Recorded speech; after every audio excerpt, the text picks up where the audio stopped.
another big one that it's kind of obvious and it's simple, but it's not necessarily easy. And I think we give it probably not enough emphasis, which is have a story ready for the tell me about yourself.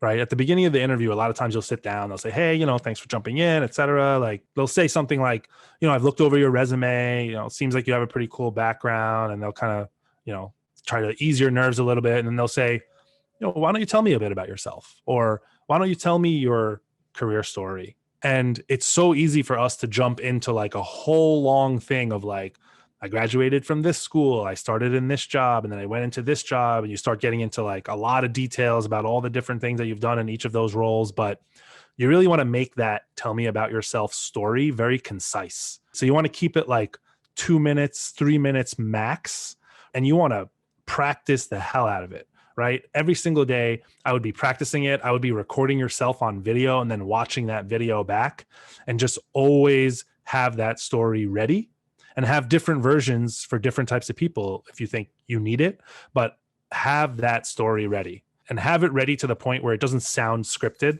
right? And understand exactly the story that you want to tell. And I would suggest starting from your most recent position and going backwards, because obviously you're going to have a lot more impact, and this makes a lot more sense the more senior you are, but keep it very short and very concise. And at the end, you can say, hey, I'm happy to go into any more detail, or happy to answer any questions that you might have, etc. But you don't want to give away too much in that first story.